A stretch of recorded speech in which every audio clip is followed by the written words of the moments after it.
The snow fell steadily on the empty train platform as 28-year-old Emma Carter sat on the cold metal bench, her blue nurse uniform providing little protection against the bitter winter wind. She had been waiting for over 2 hours for a train that had been delayed indefinitely due to the storm, and her thin jacket was no match for the freezing temperatures that seemed to cut straight through to her bones. Emma had just finished a grueling 16-hour shift at Metropolitan General Hospital, where she worked as a pediatric nurse. The job she loved barely paid enough to cover her tiny studio apartment. And tonight, she faced the devastating reality that her landlord had changed the locks while she was at work. 3 months of unpaid rent had finally caught up with her, and all her belongings were now sitting in boxes on the sidewalk, probably buried under snow. As Emma shivered on the platform, clutching her small purse and wondering where she would sleep tonight, she heard the sound of expensive leather shoes approaching through the snow. She looked up to see a man in an elegant black coat walking toward her, accompanied by a little girl bundled up in a bright red winter coat and matching knitted hat.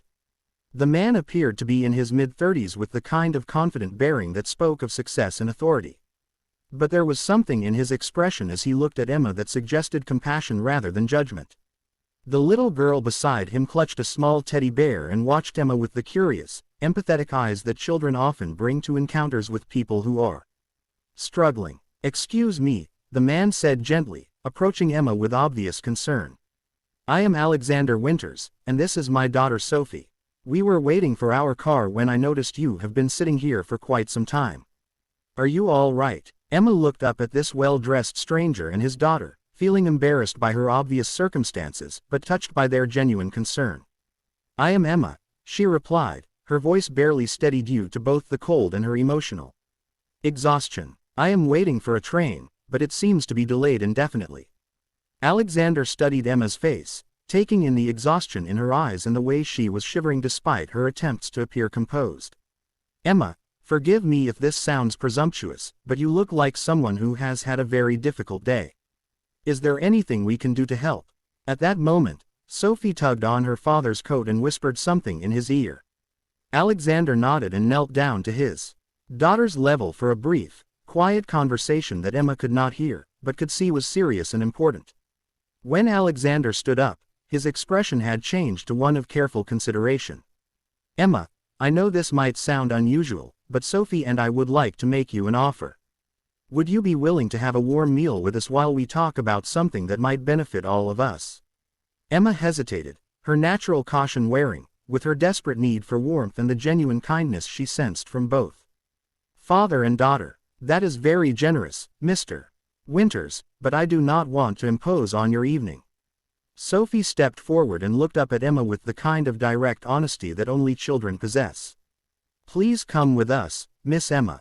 Daddy says you are cold and sad and we do not like it when people are cold and sad." 20 minutes later, Emma found herself in an elegant restaurant wrapped in Alexander's warm coat and holding a cup of hot soup that was gradually bringing feeling back to her frozen hands. Sophie sat beside her, sharing stories about her favorite nurses at the hospital where she had been treated for asthma. And slowly Emma began to relax in the warmth and safety of their company. "Emma," Alexander said carefully, "I hope you will not think I am being intrusive, but you mentioned you were a nurse, and you seem to be facing some kind of difficult situation tonight." Emma felt tears spring to her eyes as the stress of her circumstances finally overwhelmed her carefully maintained composure. "I lost my apartment today," she admitted quietly. "I have been working extra shifts to try to catch up on my rent, but it was not enough. I do not have anywhere to go tonight." Alexander and Sophie exchanged glances, and Emma could see some kind of silent communication passing between them. "Emma," Alexander said gently, "what I am about to suggest might sound completely unconventional, but I hope you will hear me out." Emma nodded, curious, despite her exhaustion. "Sophie and I live in a large house that has far more space than 2 people need." Alexander continued, "I am a single father who travels frequently for business, and I have been struggling to find reliable, caring childcare for Sophie. She needs someone who understands children and can provide the kind of nurturing presence that I want her to have when I am away." Sophie nodded enthusiastically. "Daddy works very hard, but sometimes he has to go to other cities, and I stay with babysitters who do not really know me." Alexander leaned forward slightly. "Emma, you need a home, and I need someone I can trust to care for my daughter. What if we could help each other? You could live in our guest suite, have your own space and privacy, but be available to care for Sophie when my work requires me to travel. In return, you would have a place to live and a salary that would allow you to continue your nursing career without the financial stress you are currently facing. Emma stared at them both, hardly believing what she was hearing. Mr. Winters, that is incredibly generous, but you do not know anything about me. How can you trust a stranger with your daughter? Alexander smiled, glancing at Sophie, who was nodding encouragingly. Emma, I have spent the last hour watching how you interact with Sophie, how you listen to her stories, how you respond to her questions. I can see that you have the kind of natural warmth and patience that comes from genuinely caring about children. Plus, your work as a pediatric nurse tells me you have the skills and background to provide excellent care. Sophie reached over and took Emma's hand. Miss Emma, I think you would be a wonderful person to have in our family. You have kind eyes and you make me feel safe. Emma felt overwhelmed by the generosity and trust these virtual strangers were offering her. I do not know what to say. This seems too good to be true. Say you will consider it, Alexander replied. Why do not you come home with us tonight, see the house and the room that would be yours, and take some time to think about whether this arrangement would work for all of us. 6 months later, Emma stood in the kitchen of the Winters home, preparing breakfast for Sophie and watching through the window as the little girl played in the backyard garden they had planted together. What had begun as a desperate arrangement between strangers had evolved into something that felt remarkably like a real family. Emma had discovered that Alexander was not just a successful businessman, but a devoted father who genuinely cared about providing Sophie with stability and love. Her role had naturally expanded beyond childcare to include managing the household and creating the kind of warm, nurturing environment that both Alexander and Sophie had been missing. Alexander had found in Emma not just a reliable caregiver for Sophie, but a partner in creating a home filled with laughter, warmth, and the kind of daily rituals that make a house feel like a sanctuary. Emma's nursing background had proven invaluable during Sophie's occasional asthma episodes, and her natural empathy had helped Sophie blossom emotionally. Emma, Alexander said as he joined her in the kitchen, adjusting his tie before leaving for a business meeting. I have something I want to discuss with you.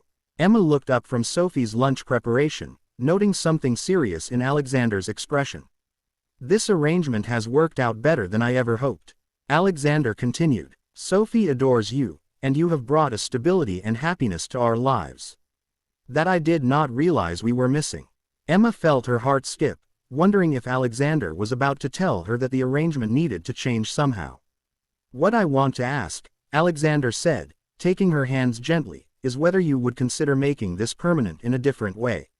Emma, I have fallen in love with you, not just as Sophie's caregiver, but as the woman who has made our house a home.